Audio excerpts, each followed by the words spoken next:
आवडे निरंतर हेची ध्यान आवडे निरंतर हेचे ज्ञान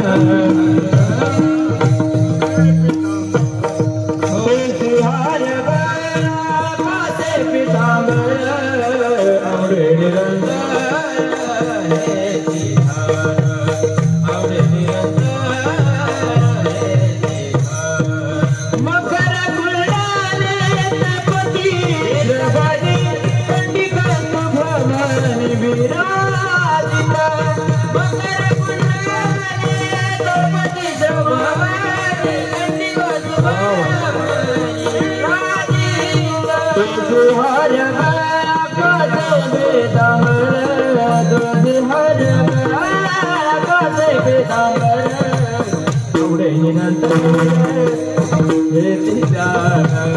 आवडे निरंतर हेची ध्यान तुझी हर गळा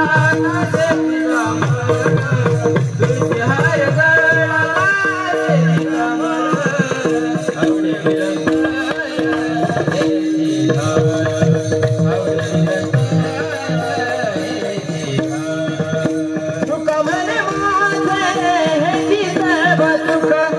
तुका म्हणे माझे हेची सर्व सुख तुका म्हणे माझे हेची सर्व सुख तुका म्हणे माझे हेची सर्व सुख तुका म्हणे माझे हेची सर्व सुख तुका म्हणे माझे हेची सर्व सुख तुका म्हणे माझे हेची सर्व सुख तुका म्हणे माझे हेची सर्व सुख तुका म्हणे माझे हेची सर्व सुख पाहिन त्रिमुख पाहिन त्रिमुख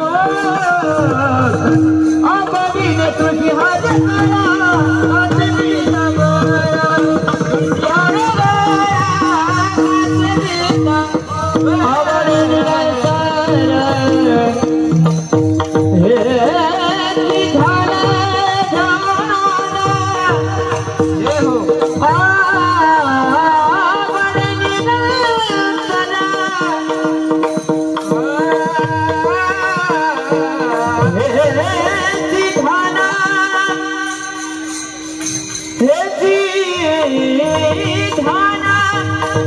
हेची ध्यान हेची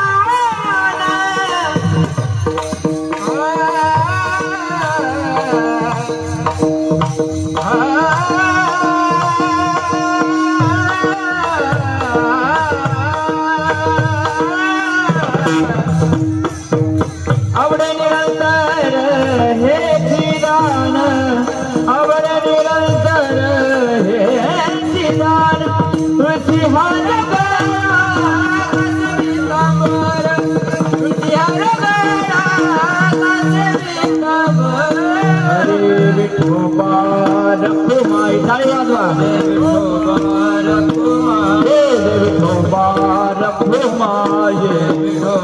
रखुमाई विठोबा रखुमाई टाळी टाळी विठोबा रखुमाई विठोबा रखुमाई विठोबा रखुमाई विठोबा रखुमाई विठोबा रखुमाई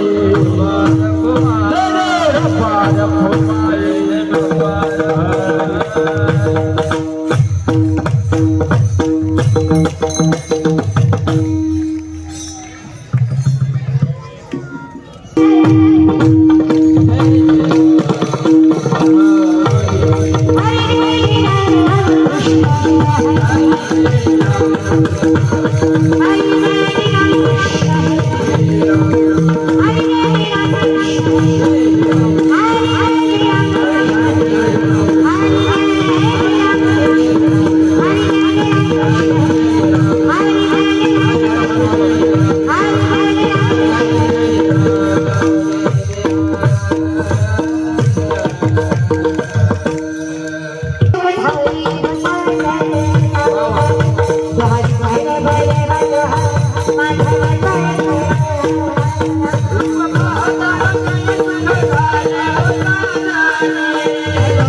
Thank you.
कीर्तन रूपी सरसरी घेतलेला बघून अखिल कोट ब्रह्मांड चलक निर्गुण निराकार परमात्म्याचं स्वरूप सगुण साकार सामर्थ्य जगासमोर मांडणारे श्रीमंत वैराग्यमूर्ती जगद्गुरु जगदंदनी जगतमान्य देहनिवासी तुकोबरा बोलू नका विनंती आहे सर्वांनी शांत राहा अखंडितपणे जगाच्या मालकाची आवड किती सामर्थ्यापर्यंत पोहोचवते आहे किती वृद्धिंगता मिळवून देते किती ताकदवर बनवते याचं चिंतन करणारा अभंग आहे फक्त भान याच गोष्टीचं ठेवा की आपल्या एखाद्या शब्दामुळे जर पुढच्याचा एखादा शब्द ऐकायचा राहिला तर त्याला पूर्णत्वच कळणार नाही आहे तुमच्या एका शब्दामुळे जर पुढच्याचं कीर्तन ऐकण्याची मनस्थिती भंग होत असेल तर आपण नेमकं कुठले वाटेकरी हो मी माझ्या शब्दाने सांगत नाहीये पण विनंती आहे तुमच्यामुळे एखाद्याच्या कीर्तनामध्ये भंगता निर्माण होईल अशा स्थितीमध्ये कधी वागू नका व्यासपीठाजवळचे पाठीमागचे जे काही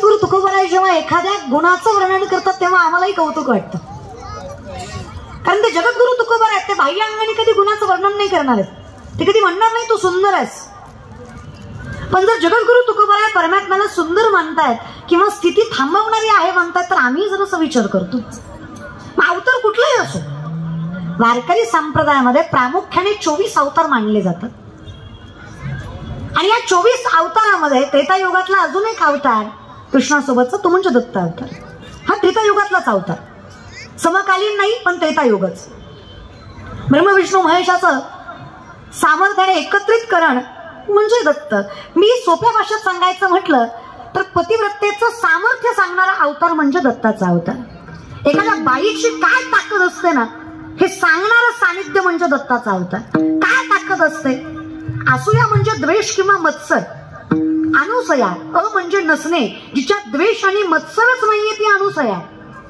आणि अत्रेय तीनही गुणावर ज्यांचा अधिकार आहे 3 गुण रजतम सत्व अत्रेय 3ही गुण नसणारे नव्हे जे योगित्वाला प्राप्त झाले मी सामर्थ्याने पुन्हा एकदा सांगते जिच्या ठिकाणी द्वेष नाही अशी पत्नी असावी आणि ज्याच्या ठिकाणी कर्म परमात्मा आहे असा नवरा असावा सामर्थ्याने तिथे दत्ताचा जन्म झाल्याशिवाय राहत नाही हा संप्रदायाचं वर्णन आपण कथा ऐकतो अनुसयाने सत्व बघितलं मग पार्वती रुसली लक्ष्मी रुसली हे आम्हाला सगळ्यालाच माहिती आहे पण हे रुसल्यानंतर जेव्हा भगवान शंकर विष्णू महेश खाली येतात ब्रह्म विष्णू महेश खाली येऊन त्या अनुसयेचं सत्व बघतात त्यावेळेस तिची जी ताकद आहे ही आम्ही कधी समजून नाही घेतली इतकी ताकद असते ना माय एका स्त्रीमध्ये खूप ताकद असते या ताकदीचं सामर्थ्य म्हणजे दत्त अवतार आहे आज दिवस मावळता सायंकाळी 6च्या दरम्यान आपण सामर्थ्याने पाळणा केला दत्ताचा अवतार सामर्थ्याने लक्षात घेतला पण मी एक वाक्य सांगू का मायबापाहून ज्याला घरातली माय बहीण कळली नाही ज्याला समाजातली मुलगी चांगल्या नजरेनं बघता आली नाही तिने कितीही दत्ताच्या चरणावर मस्तक आपटली तरी परमात्मा त्याला कधीच कळणार नाही ज्याला बाईचं सामर्थ्यच कळलं कारण दत्त हे सामर्थ्यच पातिव्रत्याचं आहे एखादी पातिव्रत्य सांभाळणारी बाई भगवंतालाही आपल्या पोटीशी जन्माला घालू शकते म्हणजे दत्त अवतार आहे नवऱ्याशी एकनिष्ठ असणारी बाई दत्तालाही आपल्या पोटी नवे नवे. दत्त म्हणजे काय? आम्ही सामर्थ्याने हिंदू धर्मीय 3 अवतार मानतो, ब्रह्म विष्णू महेश. सामर्थ्याने अधिकारी व्यक्तिमत्व मागतो. त्या तिन्ही पोटाला जन्माला घालायची ताकद जर एका स्त्रीमध्ये असेल तर माणूस कस काय स्त्रीत्वाचा अधिकार स्वीकारत नाही मला कळत नाही. पण परमार्थाचं म्हणाल तर सगळ्यात पहिल्यांदा परमार्थाचं तत्व जिला सांगितलं ती ही बाईच होती बरं. आता आम्ही किलोचे टाळ छटाकावर आणून हरिपाठ केला तरी आम्हाला कधी कळलंच नाही. आदिनाथ उमा बीज प्रगटले. उमा कोण आहे? शंकराची पत्नी आहे पार्वती, जिला उमा म्हणतो आपण. म्हणजे सामर्थ्याने सगळ्यात पहिल्यांदा महादेवानं जिला तत्व परमार्थाचं सांगितलं ती पार्वती आहे. ही ताकद आहे का बाईची? खूप ताकद आहे माय तुमच्यात. लय गोड आहे माय तुम्ही, लय. बेकराई नगरच्या बाया तुम्ही तर लय गोड आहे. आई शपथ लय गोड आहे. आई शपथ खोटं नाही बोलत मला. ताकद आहे का माय आपल्यात? तिनं मला बोलवलं म्हणजे तुम्ही काय कमी गोड आहे का? तुमच्यामुळे तिसरी वेळ उभा मी. मी काय आणि मुख्यमंत्र्याची शपथ काय तुमच्यामुळेच झाली. मी तर उभा काय ते तिथं उभा काय फक्त तुमच्यामुळं.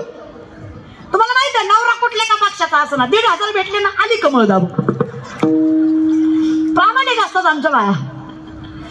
आणि नवऱ्यानं कितीही केलं तरी आम्हाला काही फरक पडत नाही. भावानं दिवाळीला 500ची साडी देऊ द्या, आम्ही आख्या गल्लीला सांगतो भावानं घेतली बा. प्रेम असतं रे, असतं नाही का, ताकद असते. आणि या वर्षी तरी राजकारणी लोकांना महिलांची ताकद कळली असणार आहे. त्यांना वाटलं असेल अरे लय प्रयत्न केले पण शेवटी जिंकली ती लाडकी बहीणच होती. ताकद आहे का आपल्यात? व्यवहारिक दृष्टिकोन सांगितला मी. परमार्थिक सुद्धा तसाच आहे. तुकोबांना 2 पत्नी रखमा आणि जिजा. तुकोबांना 2 पत्नी रखमा आणि जिजा. प्रथम पत्नी रखमा आहे, द्वितीय पत्नी जिजा आहे. आवली म्हणतो आपण तिला. खरं तर पुण्याचं सासर आहे तुकोबरायांचं. गुळव्या सावकाराची पोरगी आहे तुकोबरायची बायको आवली. फार जागीरदार आहे माय, फार जागीरदार. पण नवऱ्याच्या घरी मिठासोबत भाकरी खाते. तुकोबराय गरीब आहेत असं नाहीये बरं. तुकोबरायांचं सामर्थ्य सांगायला जावं ना. ज्या मातीहून तुकोबा चालतात ती माती विठ्ठल विठ्ठल म्हणते. ज्या दगडाला हात लावतो दगड पांडुरंग होतो. ज्या माणसाकडे बघावं तो माणूस विठ्ठलमय होतो.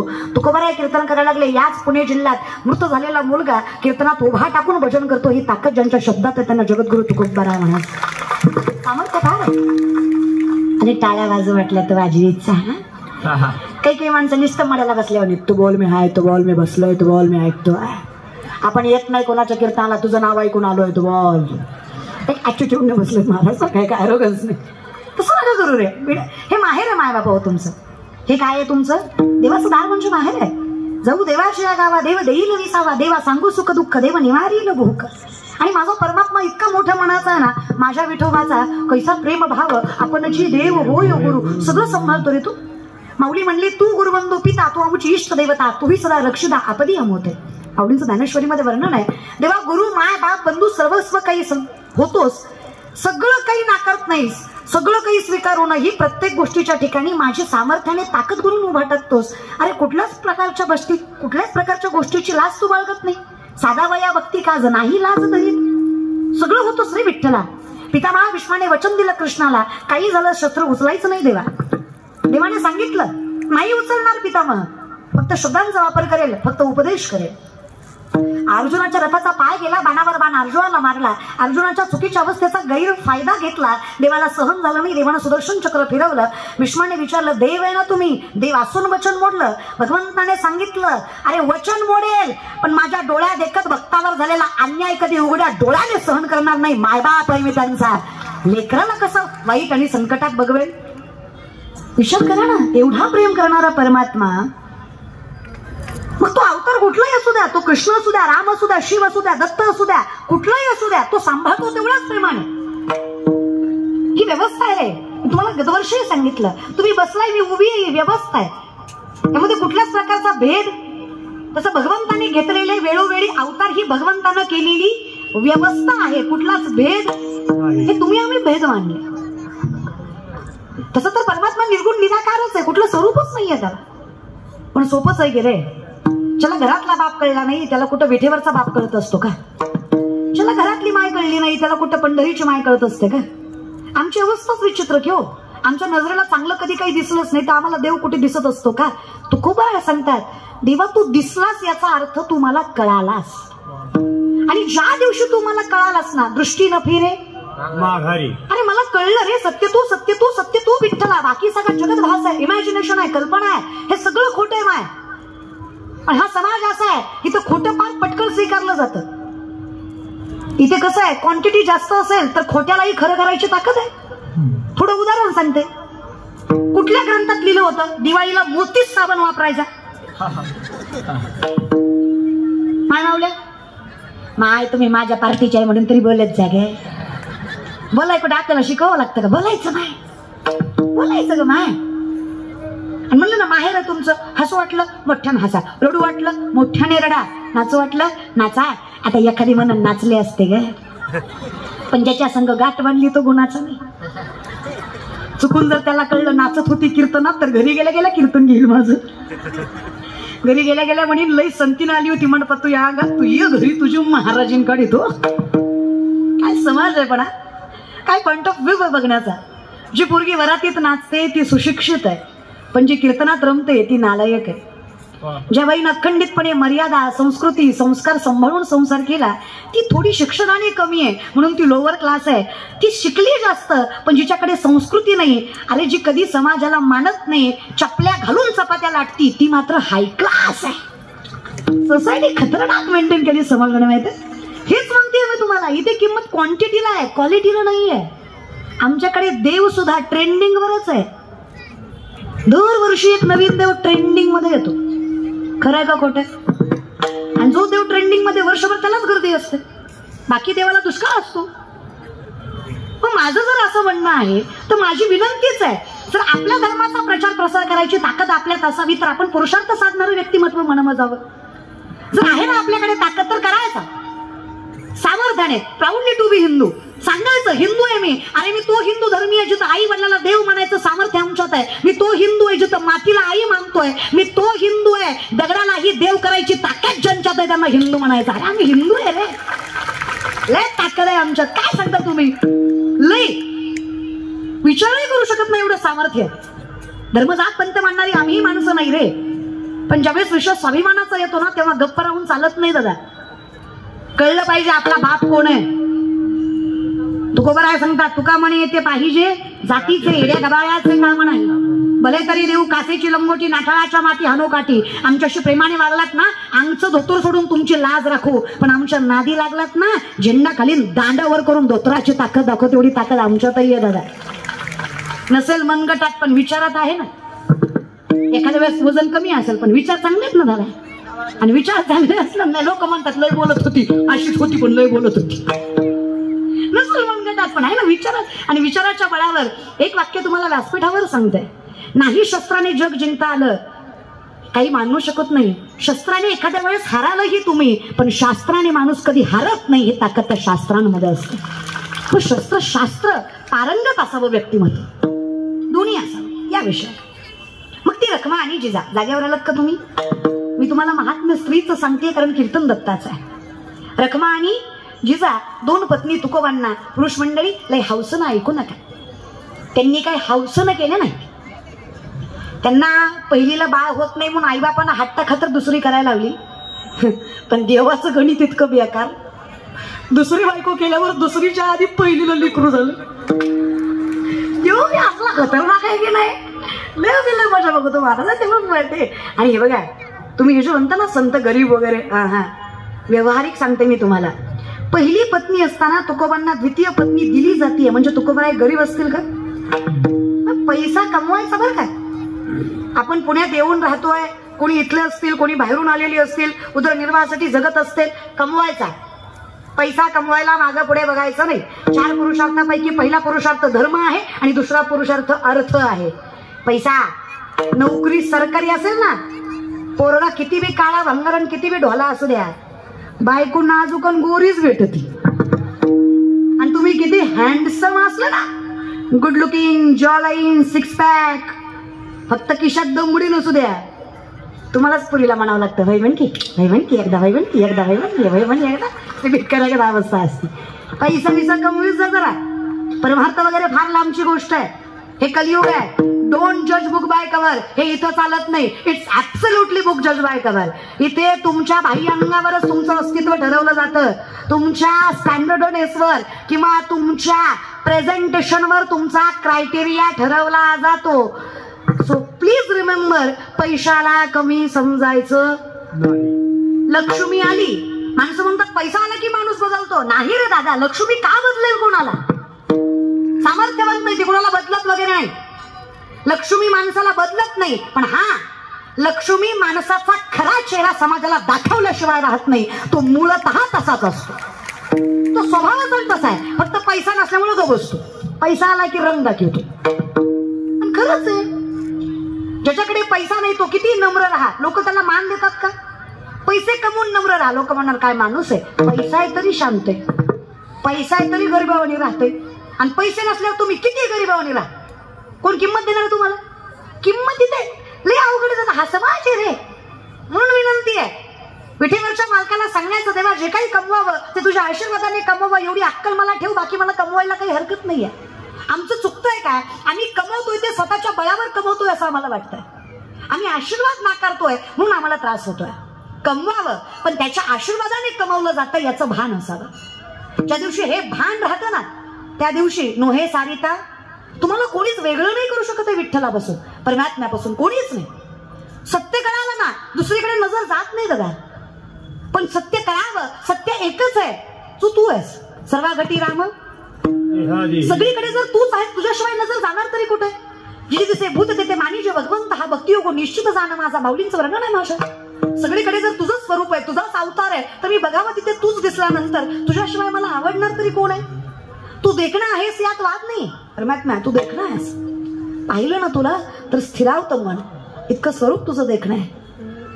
आणि कसं आहे ना देवा, तू देखणं आहेस म्हणून मला तू आवडतोयस असं नाहीये बरं. जगद्गुरु तुकोबारायांची वाक्य आहे, तू देखणं आहेस म्हणून तुम्हाला आवडतोयस असं नाहीये. मला तू आवडतोयस म्हणून तुझ्याशिवाय मला काहीच देखणं दिसत नाही, ही माझी आवड आहे. इतका आवडतोयस की तुझ्याशिवाय दुसरं काही दिसतच नाही, तर देखणं दिसायचा विषयच नाही. दृष्टी न फिरे, दुसरीकडे कुठे नजर जातच नाहीये. माझे चित्त तुझे पाया, भेटी पडली पंढरी गाया. काय उरलं सांग? पुरुषांना परमार्थ करावा लागतो तेव्हा देव भेटतो. माय आपण संसार जरी सामर्थ्याने केला ना तरी देव भेटतो. पण तीच तुकोबांची आवली एके दिवशी असंच तुकोबांना भाकरी द्यायला चालली. पायात काटा मोडला तिच्या. थोडेफार बसलेल्यांना शक्तीचा अनुभव आहे का? शेतकरी आहात का थोडेफार बसलेले? शेतीचा अनुभव आहे थोडेफार आहात का? थोडे शेतकरी आहेत का? शेतकरी आहात, कौतुकाने सांगायचं बरं का. हे बाकीचे कसे सांगतात? अध्यक्ष, उपाध्यक्ष, सचिव, चेअरमन, सरचिटणीस, नगरसेवक, नगराध्यक्ष, सरपंच, असं आपणही सांगायचं शेतकरी. बाबा विठ्ठलाने सगळ्यात मोठी श्रीमंती दिली मला. मला शेतकऱ्याच्या पोटी जन्माला घातलं. माय एवढा मोठ्या मनाचा बाप आहे माझा. जेवढा जीव त्याचा पोटच्या लेकरावर आहे तेवढाच जीव त्याचा गोठ्यातल्या बैलावर सुद्धा आहे. एवढं मोठं म्हणजेच आहे त्याचा शेतकरीचं हृदय म्हणायचं का? लय मोठं मन दादा. दारातलं कुत्र सुद्धा कधी उपाशी जात नाही. बरं इमानदारीनं शेतकऱ्यांच्या श्रीमंती सांगते. आर्मीत भरती होणारी पोरं जहागीरदाराची का शेतकऱ्याची? आर्मीत देशासाठी मरणारी शेतकऱ्याची. बरं चला, आज इथं ते टाळ घेऊन लेकरं उभं आहे. सगळ्यात पहिल्यांदा वारकरी शिक्षण संस्था, स्वानंद सुखनिवास वैकुंठवासी जोगबाबांची वारकरी शिक्षण संस्था. 4 वर्ष अध्ययन करावं, सामर्थ्याने परमार्थ कळावा. त्या अध्ययनावर वारकरी संप्रदायाचा ठेवा पोसायची ताकद या खांद्याला मिळावी. या वारकरी संप्रदायासाठी स्वतःचं तारुण्य पणाला लावणारी मुलं शेतकऱ्याची का जागीरदाराची? शेतकऱ्याची. बरं मला सांगा, वृद्धाश्रमात शेतकऱ्याची असतात का शिकलेल्यांची असतात? शिकलेल्यांची असतात. मी दत्तात्रयाच्या दारात व्यासपीठावर विश्वासानं सांगू शकते, आमचं शेतकऱ्याचं बापाला फाटक्या धोत्रावर सांभाळेल पण स्वतःच्या घरातच सांभाळेल एवढं वैभव शेतकऱ्याच्या पोराकडे असतं. मिडल क्लास आहेत आम्ही, बरे आहेत बाबा. जागीरदार व्हायची आमची इच्छा नाही. बरं आहे आमचं मोठं मन आहे ना. आणि जरी मोठे झालो तरी आम्हाला आमची जाण, कशामुळे मोठे झालो याची जाण कौतुक आहे आणि आहेच. मला माझ्या धर्मावर, माझ्या मातीवर, माझ्या परंपरेवर स्वाभिमानच आहे. मी व्यासपीठावर सांगते, आमच्या हिंदू धर्मातलं ज्ञानोबा तुकोबाला मानणारं पोरग दादा मध्यरात्री अर्धनग्न पोरगी जरी त्याला दिसली ना तरी तो तिचा गैरफायदा न घेता तिला तिच्या आई वडिलापर्यंत सुरक्षित पोहोचवणार हा विश्वास मला माझ्या धर्मावर. पोरं पटकन वाया जात 100तला 1% वाया गेला म्हणून 99%ला नावं ठेवण्यात मजा नाही. कायम लक्षात ठेवा तुम्ही. पटकन नाहीच जात, कसे जातील? आणि तुम्ही ना लय पुढच्या पिढीला नावं ठेवत जाऊ नका. ही म्हातारी माणसं नसतो प्रय गेली फक्त पोरच कशी वाया गेली? अरे बिडी फुकू फुकू तुझी थोबाड आत गेली म्हणून प्रय गेली. उगाच कशी गेली? 6च्या पुढे तुला गल्ली नाही कळली म्हणून प्रय गेली. उगाच कशी गेली? आता या म्हाताऱ्या बायका सुद्धा दारात बसून आजकालच्या काय पोरी आहेत होय, यांना काय लाज आहेत होय, आमच्या जमान्यात नव्हतं माय, असो आम्ही किती इज्जतीनं खाल्लं माय, किती कष्ट केलं माय, यांना काय झळय माय, सगळं आयतं भेटलं माय, होय ग माय.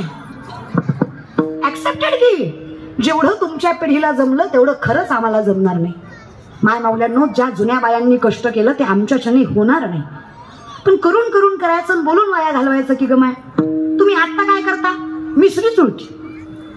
तुझ्या मिसरीच्या वासानं गोठ्यातल्या म्हशीनं दूध द्यायचं बंद केलं. इतका भाकर वास आहे त्या मिसरीचा. तू नातीला कुठल्या तोंडानं सांगते ज्ञानेश्वरी वाचायला? विचारही करत ना. जेनरेटिक जनरेशन रे, अनुवंशिकता उगीच नाही होत. जसेची वाटणं पाहता वैसेची गावानं येता बाळपणीच सर्वज्ञतावर येता येते. माऊली सांगतात बाळपणीच भगवंतानं सर्वज्ञानं वरावं, माझ्या वडिलांची मिरासी का देवा. मला तू आवडतोय, प्रारब्ध चांगलंय रे, उगच कसा देव आवडेल? काही माणसानं म्हणलं की नाही, अरे दरवर्षी काय सुंदर दत्त जयंती सोहळा करतात ती बेकराई नगरची मंडळी, जात नाही तू कीर्तनाला? आपल्याला तसलं पटत नाही.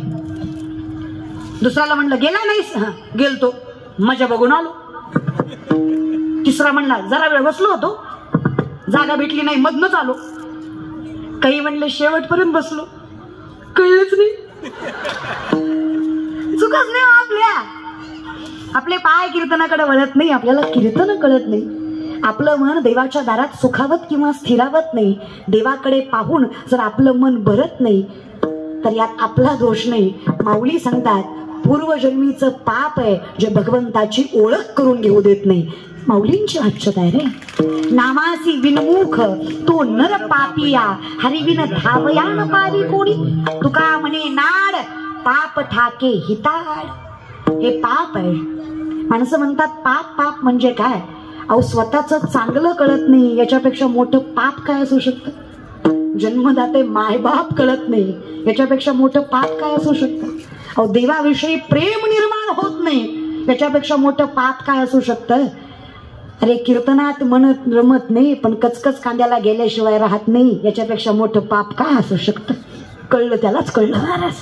मायबाप कळावे रे आम्हाला सुद्धा. जनाई म्हणते मला कळतं विठ्ठला तू कोण आहेस. जनाई सामर्थ्याने सांगते माझ्यासाठी माहेर एक एक विठाबाई, एक एक विठाबाई, एक एक विठाबाई, एक एक विठाबाई.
एकमेव माहेर जगाई सांगत आहे माझं माहेर जाते ग माझी जाते ग माझी जाते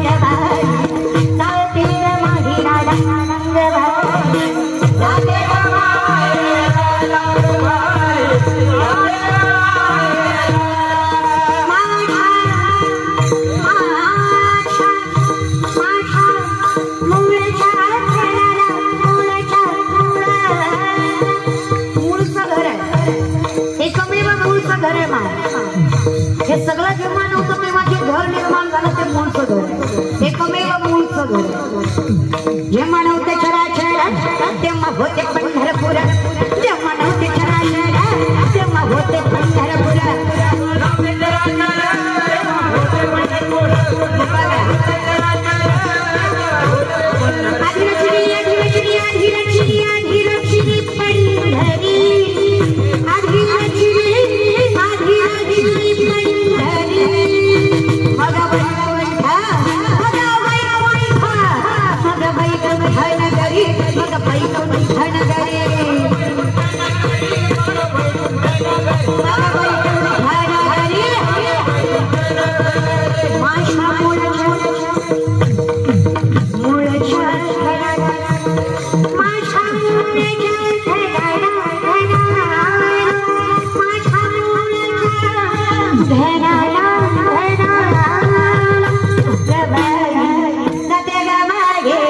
वर्णन आहे महाराष्ट्रात अहो असं कुठे भेटणार तुम्हाला ऐसे चंद्रभागा ऐसे मंदिर ऐसे चंद्रभागा ऐसे चंद्रभागा ऐसे मंदिर ऐसे चंद्रभागा ऐसे मंदिर ऐसे चंद्रभागा ऐसे चंद्रभागा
या संतांच्या संगतीने जेव्हा कळलं की मायबापच